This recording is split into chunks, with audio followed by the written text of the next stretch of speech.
You could introduce yourself and key elements of your work. Sure, thanks, Tim.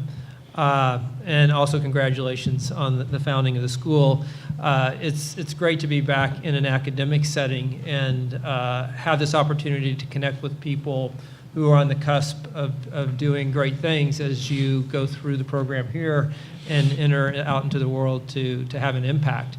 And for me, it all started in academia. I remember when I was an undergraduate student, what's now called Missouri University of Science and Technology, having the opportunity to travel to Guatemala and work on a project there during my break.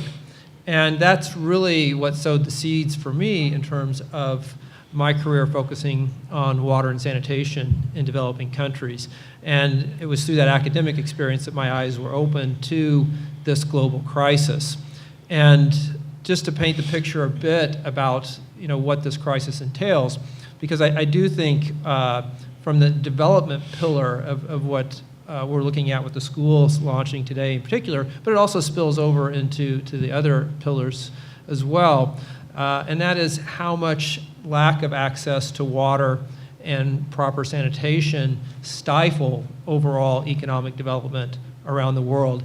It is a crisis that underpins both lack of education, health and premature death, agriculture, and many other areas. Just to put it into context, it's about 883 million people today still don't have access to improved drinking water supply, and more than 2 billion don't have access to proper sanitation. And so it's not a great leap to understand how that can impact health, and it does. We lose a child every 90 seconds because of water-related disease. But what's masked sometimes is the fact that it really prevents education and access to education.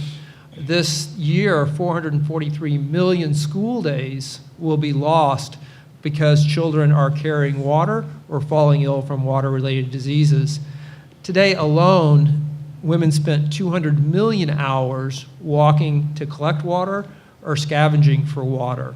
And so this issue really hit me in the face, when I was an undergrad and wanted to try to do something about it. And with the founding of water.org, it was really about how do we solve the crisis, but then it evolved into how do we become an innovating organization and a social entrepreneurial organization. Because when we started, it was really focused on getting out there and drilling one more well, serving an incremental number of people with water and sanitation. And what we discovered is that as massive as this crisis is, the crisis actually contains its own solution. And that's where the entrepreneurial, innovative insights come into this.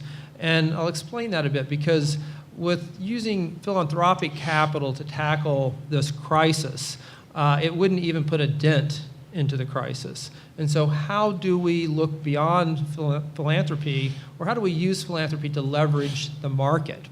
And what I discovered traveling around the world, talking with poor women, both in rural areas and slums, is that they were already spending huge amounts of money and huge amounts of time securing water and sanitation services for their families.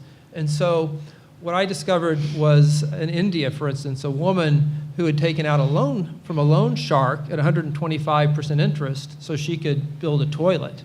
Or when I was doing my research, actually as a master's student, found that people in Tegucigalpa, Honduras were spending 25% of their income just to secure water from water vendors. People in the slums don't really have anywhere to go for water to collect it from a stream, so they buy it from water vendors. And so these coping costs began to emerge, in my view, and to see what this was doing in terms of preventing people from having the opportunities, because all of this effort and all this money was going into securing water and sanitation for their families, what we now call coping cost. And if you add up these coping costs that the poor pay, it comes out to about $300 billion a year. That's what people spend because they don't have access to what we do, and that is basically water at the turn of the tap. And so how do we how do we bridge this? How do we look into that insight about the coping costs and nudge the system more towards the poor? And that's why we created water credit.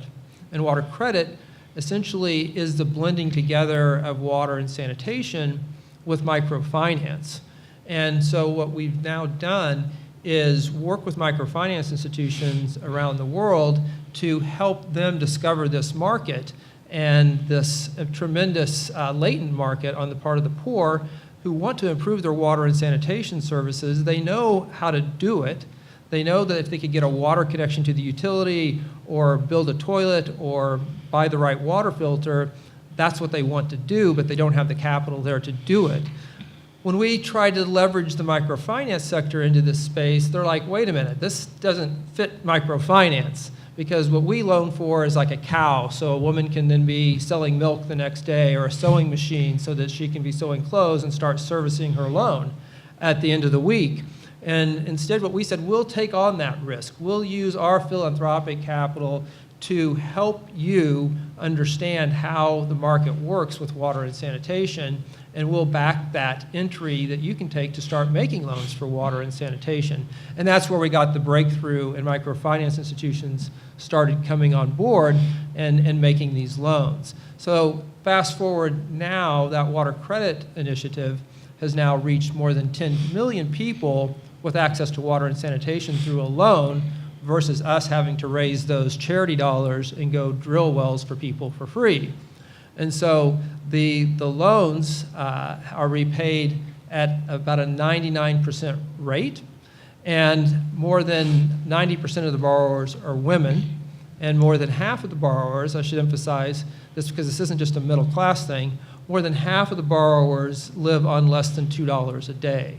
So what we've done is basically try to figure out how do we, instead of understanding how to like raise a bunch of philanthropy to solve the problem, which would take about $1 trillion if we were to raise the money from a philanthropic and a subsidy perspective in order to solve the crisis, and instead looking at leveraging those market forces that are already there that can come in and help the poor. And just in summing up, just one example, because to bring this home, because it's a bit wonky, as you can tell at times, was an experience I just had in the Philippines where I was in a slum just outside of Manila and was able to meet a woman who had just taken out a water credit loan.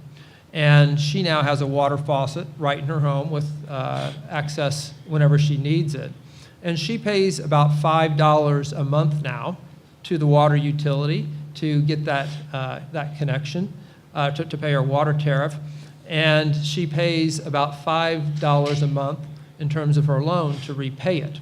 And before she had that water connection, she had to pay the local water vendor for water to supply it to her home. And she was paying that vendor $60 a month. So you can see right there, because she got the loan to be able to pay the connection fee to the utility, which was about $300, she was then able to get connected and escape that $60 a month payment to the water vendors, have water in her home, and improve the lives of her family. So you can see these coping costs add up to a tremendous burden on the poor, and once you can help them escape that by getting them connected to the utility, then they can then progress economically and from a health perspective. So I'll stop at that and throw it back to you, Tim. Great.